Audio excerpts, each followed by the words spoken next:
Imagine stepping onto a seemingly tranquil Australian beach. It's a crisp December morning, 1948.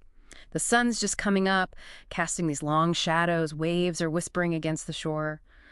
It all feels utterly peaceful. Right, the typical serene beach scene. But then your eyes land on a man slumped against a seawall.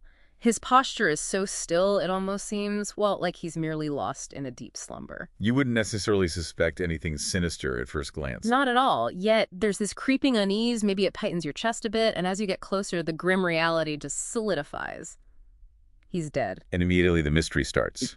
No identification, no wallet, no papers. And chillingly, no obvious cause of death. You've just stumbled, right then and there, into the heart of a mystery that has baffled investigators, captivated code breakers, and really fueled the imaginations of curious minds for, what, over 70 years now? Easily. It's one of those cases that just sticks with you. Welcome to The Deep Dive.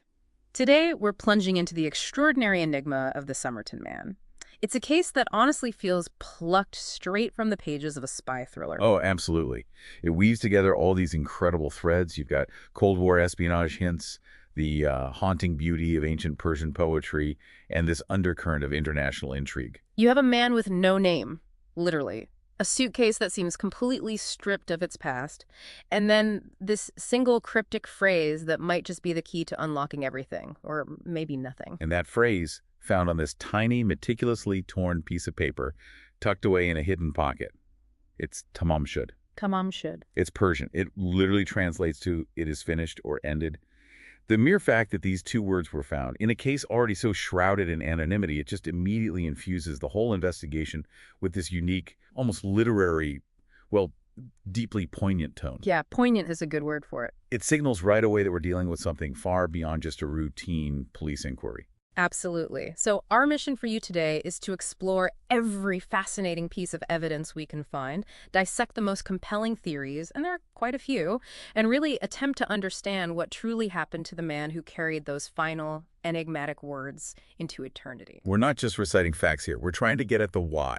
Why this case? Why the secrecy? Exactly. What does it tell us about our own human desire for answers, even when we're faced with overwhelming secrecy? Let's try and unravel one of the most perplexing cold cases in history. Okay, so let's go right back to that pivotal moment. December 1st, 1948. Somerton Beach, it's just outside Adelaide, Australia. Yep. The day was just starting for John Lyons and his wife. They were out for their usual morning stroll along the beach. It's a routine walk. And it was then that they made the discovery, the one that launched this whole enduring mystery. They saw a man, looked to be in his 40s, maybe mid-40s, his head resting against the concrete seawall. His demeanor, apparently, was so still, so peaceful. Their first thought was actually quite natural. Yeah, they thought he might just be sleeping it off, maybe had a few too many the night before, passed out on the cool sand. A reasonable assumption initially. But as they got closer, the reality became, well, chillingly clear.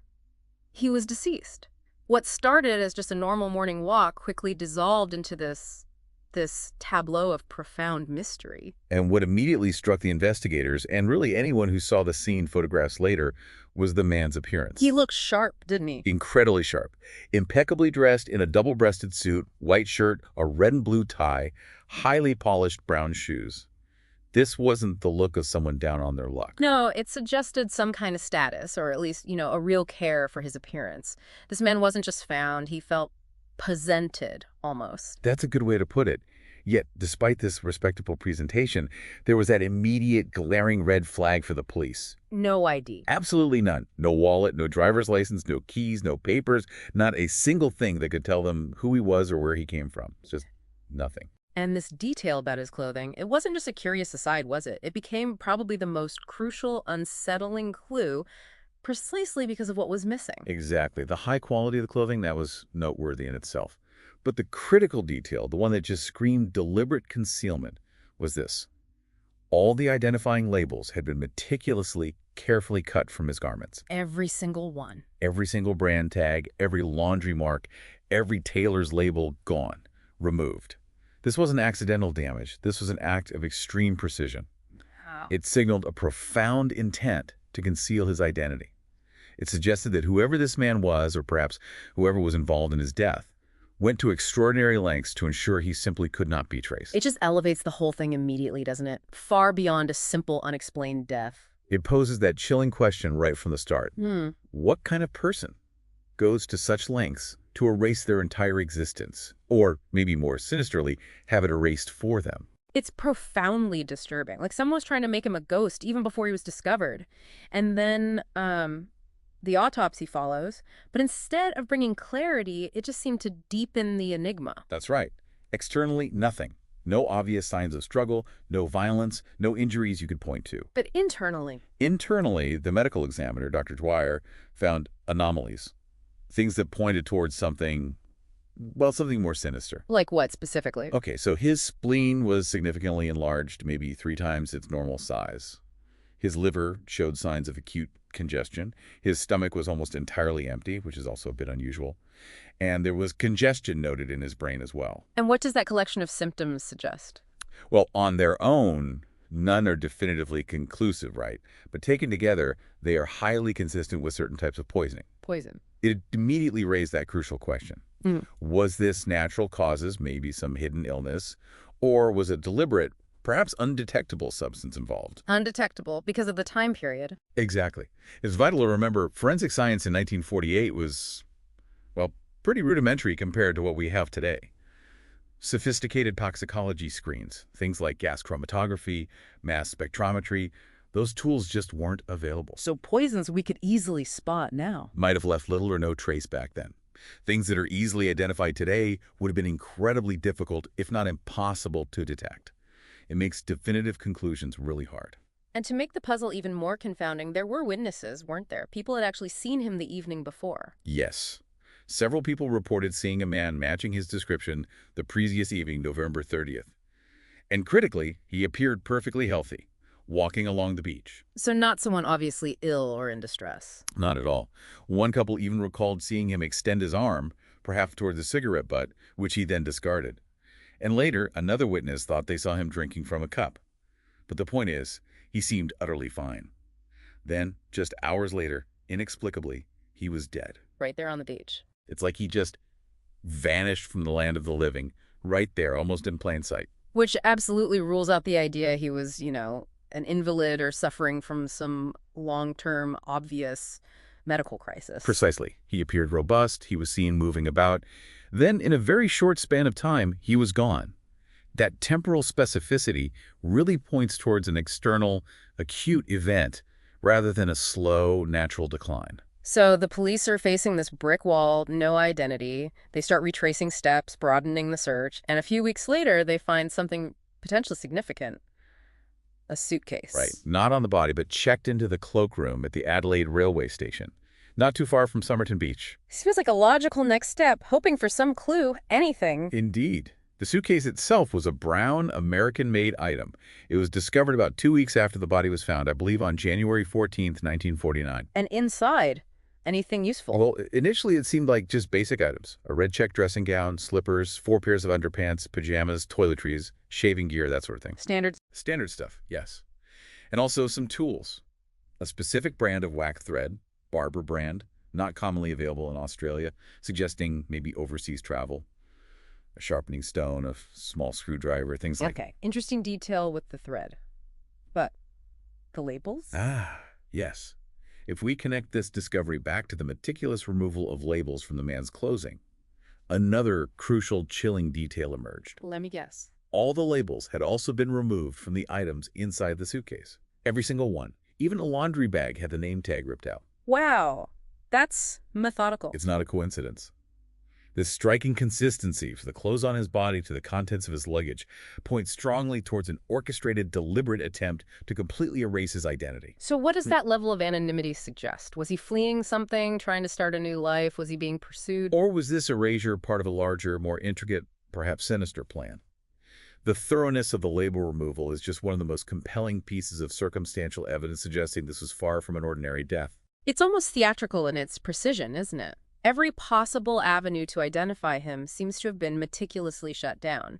But then, a breakthrough, a really pivotal discovery that brings a completely new, almost poetic dimension to the case. Yes, tucked away in a small, hidden fob pocket, sewn into the waistband of the man's trousers, a place you wouldn't normally look out. Police found this tiny, rolled-up piece of paper. And on it. Printed in a distinctive, rather ornate font, were just two words: Tamam Shud. Tamam Shud. We mentioned it earlier, Persian. That's right. It is finished, or ended. It's the final phrase from Edward FitzGerald's incredibly popular 1859 translation of the Rubaiyat of Omar Khayyam. Omar Khayyam, the Persian poet and mathematician. Exactly. A collection of quatrains, four-line poems, centuries old. FitzGerald's translation was hugely popular in the English-speaking world, known for its, well, philosophical depth themes of fatalism, the fleeting nature of life, enjoying the moment, accepting one's destiny. And the discovery of this fragment is just fascinating. It wasn't just a random phrase written down. It was physically torn from a specific book. That's key. The paper itself showed it was torn, not cut. So why carry this specific fragment?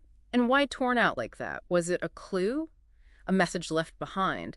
A statement, perhaps, of acceptance of his own end, maybe even suggesting suicide? All possibilities were on the table. The police immediately launched this desperate search, hoping to find the exact copy of the Rubaiyat from which this page was torn. It became, like you said, the holy grail of their initial investigation, a tangible link, they hoped, to the man's final moments or his identity. And incredibly, the search actually paid off. It took months, but the narrative tension of this case just ramps up significantly when a local man comes forward. Yes, a man known then only as Mr. Francis's, later identified potentially as John Freeman through other records, but let's stick with the contemporary account. He reported finding a rare first edition copy of FitzGerald's Rubaiyat. Where did he find it? In the back seat or fitwell of his unlocked car. A car he had parked near Somerton Beach on the very night, December 1st, or possibly the day before. The man was likely dying, or had just died. He hadn't thought much of it at the time, just tossed it in the glove box. Wow. Finds it months later, sees the news reports about the search for the book. Exactly. He connects the dots and brings it to the police. Right. And when they examined this book, their meticulous investigation confirmed it. It was the one. It was the one. The final page, the page containing Tamam Shud, was indeed missing.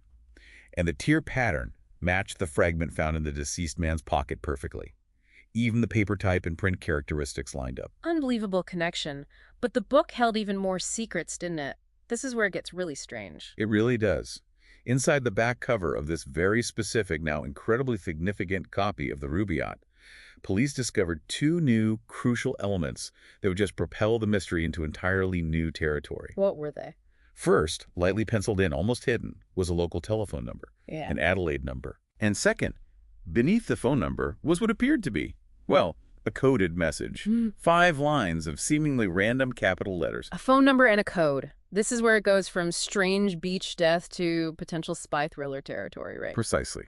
It transforms the case completely. Okay, so we have the Tamam Shud note, the specific book it came from, and now inside that book, a phone number and this enigmatic code. Let's talk about that code first. It's one of the most baffling parts of the case. For you, our listener, the exact sequence found scrawled maybe hastily in pencil on the back of the Rubaiyat was WRGOBABD, then a line break, MLIAOI, another line break, WTB in PENATP, then MMIAOC, and finally ITMT INSMESTIGAB. It definitely looks like something out of a spy novel, doesn't it? 5 lines of jumbled capital letters. The second line, MLIAOI, was actually crossed out, adding another layer of confusion. It's crossed out. Interesting.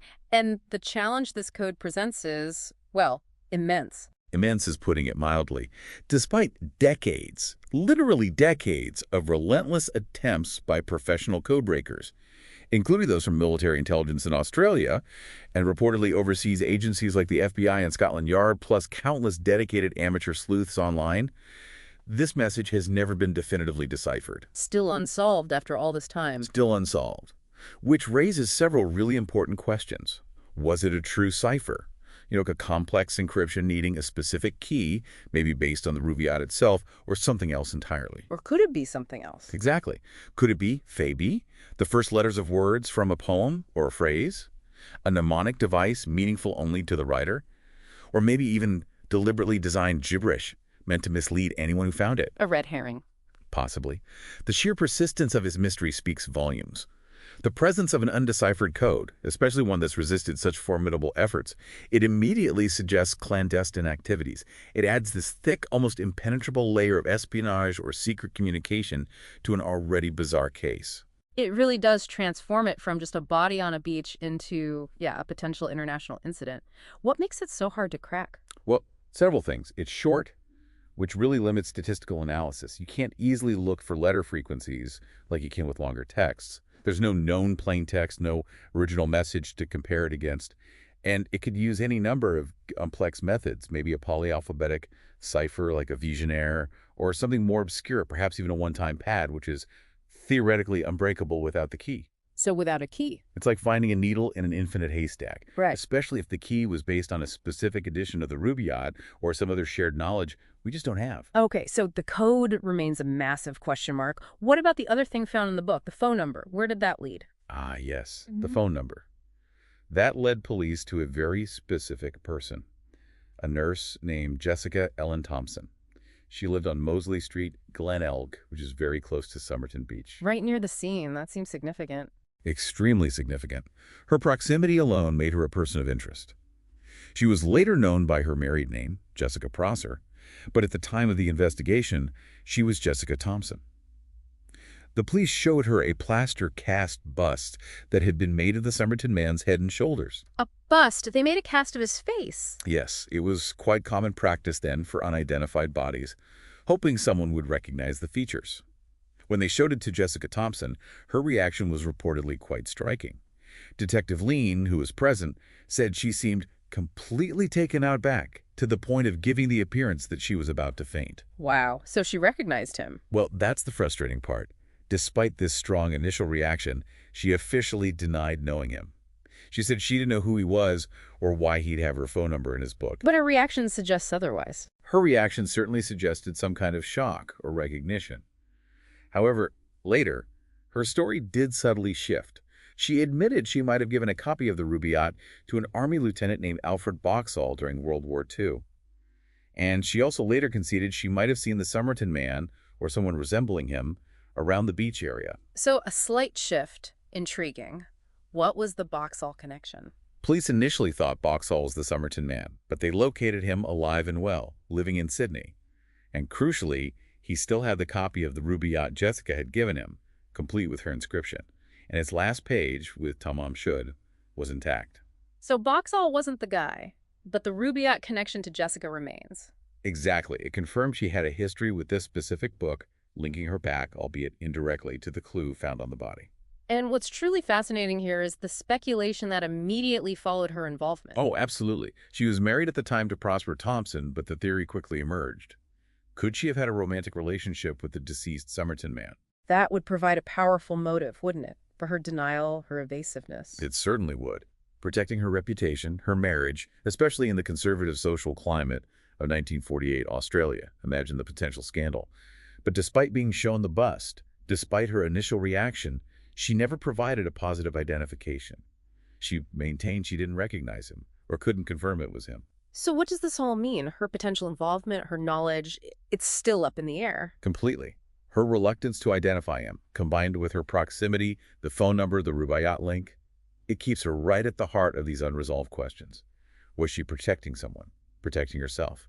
Or did she genuinely not know him, and her reaction was just shock at the situation? And didn't her daughter later say something that added even more complexity? Yes. Years later, her daughter, Kate Thompson, gave interviews suggesting her mother did know the Somerton man, that she spoke Russian, possibly implying involvement in espionage, and that his identity was known to her, but she kept it secret. Kate even speculated the Somerton man could have been her own biological father. However, these claims came much later and are difficult to verify definitively. Wow. So Jessica Thompson remains this pivotal yet deeply ambiguous figure. Absolutely. If she knew him, it pulls the motive away from grand espionage towards something more personal, more tragic maybe. But her denial leaves this gaping void. It's a classic element of an unsolved case.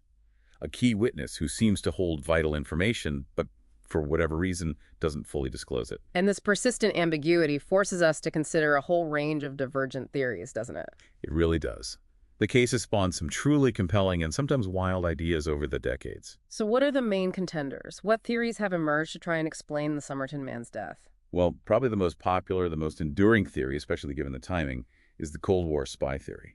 Right, 1948. The Cold War is just kicking off. Tensions are high. Exactly. Australia, as a key Commonwealth nation, was deeply involved in Western intelligence networks. The idea that this man was a Soviet spy or maybe an agent for another power who met a sticky end, it gained traction very quickly. And what evidence supports that? Several key things we've already touched on. The use of a Persian poem, maybe as a code, a recognition signal, a dead drop indicator. The extreme, almost professional measures taken to relieve all identification, a classic hallmark of clandestine operations. And of course, that stubbornly undeciphered code itself. It just screams secret communication. So the theory is he was an agent, maybe a courier. Right. On a mission, perhaps, who was either poisoned by an adversary, maybe betrayed, or even eliminated by his own side if he was compromised or failed. It's compelling because it provides this elegant, if chilling, explanation for all the deliberate secrecy and obfuscation. It paints this picture of a professional secret operative meeting his end. It definitely adds that layer of global geopolitical drama to it. But not everyone buys the spy narrative, right? There are other, maybe more mundane explanations. Absolutely. An alternative, though perhaps less sensational, is the merchant seaman or businessman theory. Okay, what's the thinking there? Some investigators and theorists suggest he was simply a merchant seaman, someone whose life involved a lot of international travel, maybe needing a degree of anonymity just due to the transient nature of the work. Or perhaps he was a businessman involved in dealings that were either illicit or just highly sensitive and something went wrong. So foul play, but not necessarily espionage related. Exactly. It could be a personal dispute, a deal gone bad, smuggling maybe, or even just random criminal activity where the perpetrators wanted to erase any link back to the victim. Yeah. This shifts the motive away from spies and secrets to something more personal or criminally driven. But it still needs to explain the really elaborate identity removal. It does. That's the sticking point for the simpler theories. Why go to such lengths for a simple robbery or a personal grudge? It forces you to ask, was he just unlucky? Or did his profession, whatever it was, put him directly in harm's way, leading someone to deliberately make him untraceable? And then we loop back to those initial autopsy findings, that feeling that something wasn't right internally. The poisoning theory remains incredibly strong, doesn't it? Yes, it does. It gained traction very early and has persisted, even without definitive proof of a specific poison. Remind us why it's so prominent. Okay, back to the autopsy. The enlarged spleen, the liver congestion, classic signs, consistent with certain toxins. Then there's that witness account we mentioned, the man possibly seen drinking from a cup at the beach on the evening he died. A potential delivery method. Exactly. A plausible vehicle for administering something. And this brings the undetectable poison hypothesis strongly into play again. Because 1940s forensics were limited. Profoundly limited. They couldn't test for everything.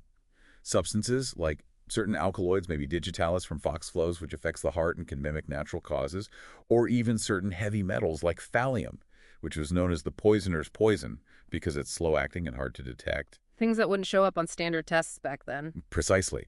Or even very potent, rapidly metabolized organic compounds.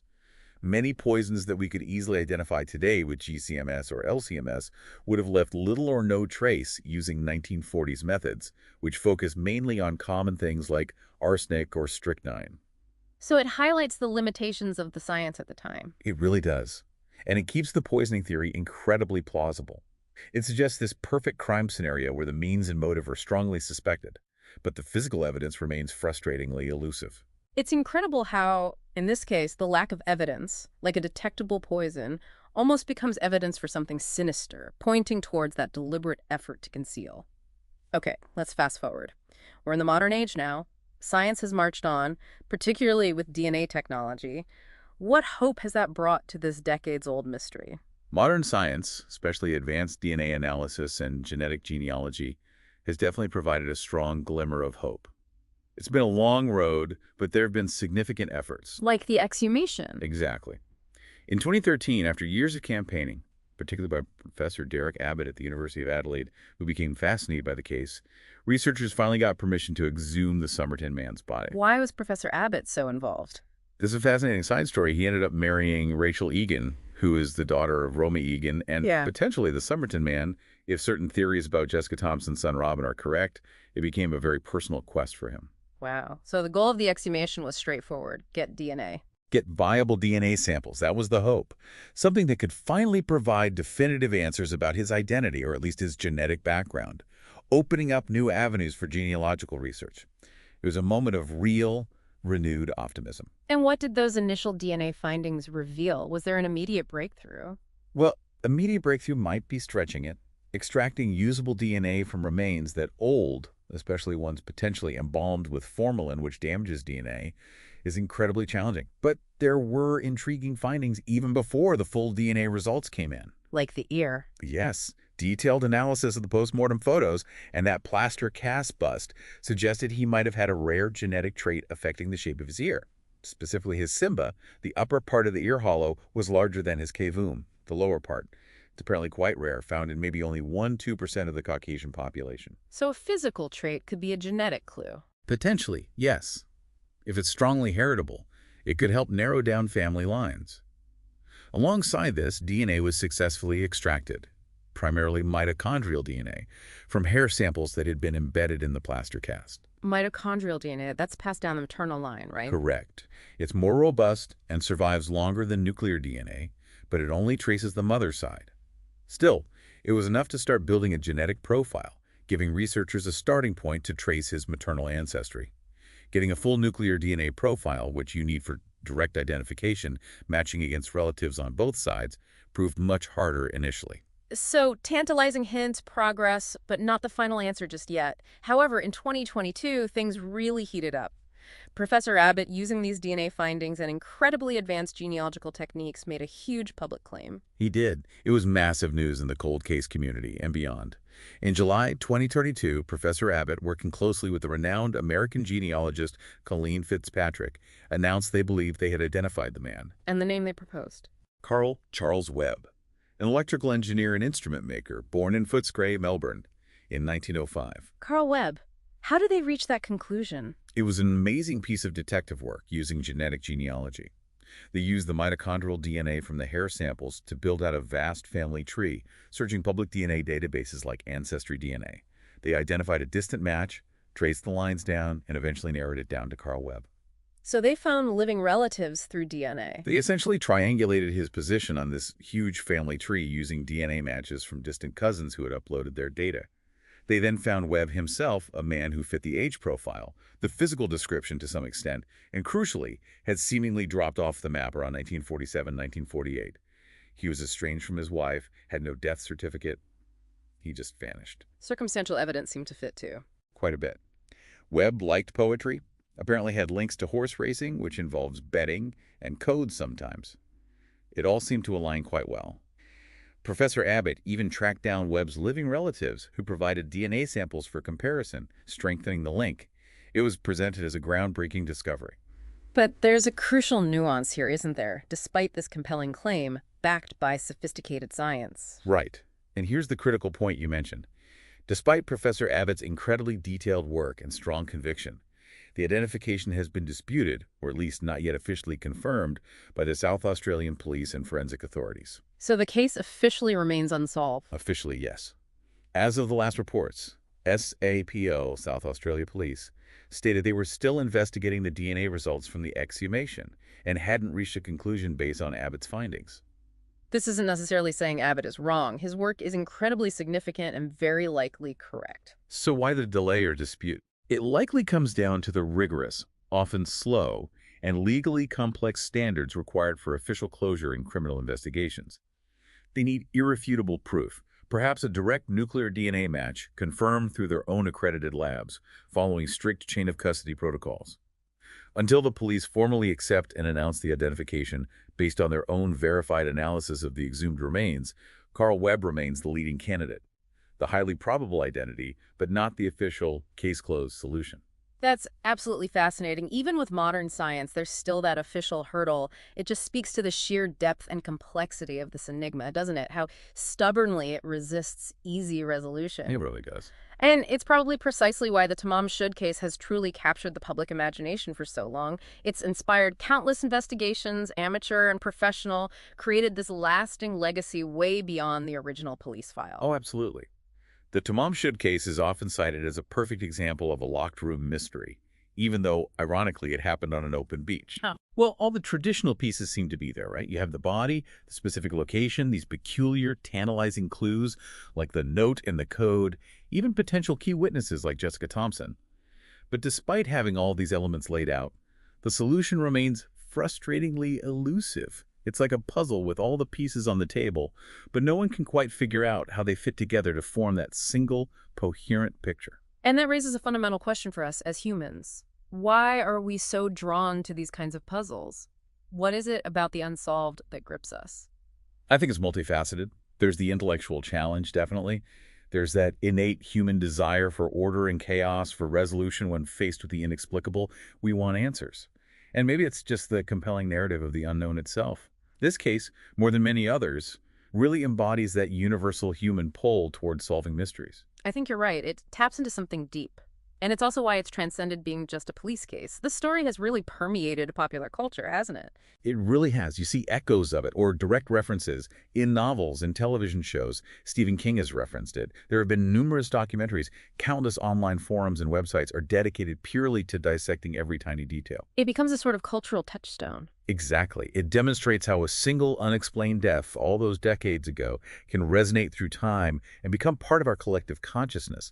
It speaks to that fundamental human desire for closure, for understanding the inexplicable, and maybe for truth.